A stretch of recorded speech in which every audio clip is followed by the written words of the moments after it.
some sample questions na tinanong sa akin nung thesis. Welcome to episode 27 on Project Code Sprint, where I talk about programming topics for the next 30 days. Let's go! Actually, hindi ko na masyado kabisado kung ano yung mga tinanong sa amin, pero ito yung mga naalala ko.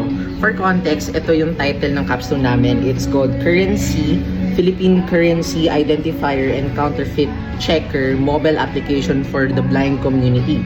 And it's using mobile nets architecture.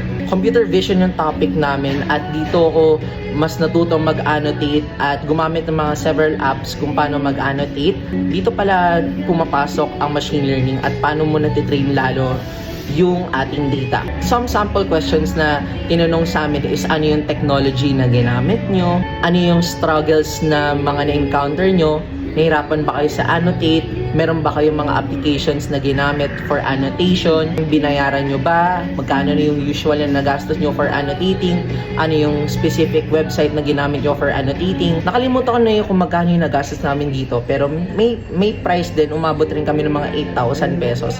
Worth it naman siya kasi mas na-train ng maigi yung aming data. Ang ginamit naming website sa pag-train ay RoboFlow. Tapos gumamit rin kami ng TensorFlow and other things para mas madali yung aming pag-create ng aming application. Tinanong rin ng panel namin kung ano pa yung mga possible applications na gumagamit rin ng computer vision with the same technology, with the same training method. Nung nagkaroon kasi kami ng interview with the blind, sinabi nila nalilito sila kung ano yung mga documents na sinasubmit nila. So halimbawa, yung mga barangay permit, birth certificate, gusto nila magkaroon ng identification kung ano nga ba talaga to, kung may signature ba, sino yung mga nakapirma, ano yung mga text na nakabasa dito. Tututok lang ng kanilang cellphone kung ano Android man ito or Apple sa document na yon at mababasa niya na at ma-identify niya na kung anong type ng document. Mga personal things rin na mga natutunan namin kung gaano kahirap mag-train ng data, anong gagawin mo kapag nakapasa ka dito sa thesis na to, after ng college mo, ano yung mga possible things na paano mo ma-apply ito,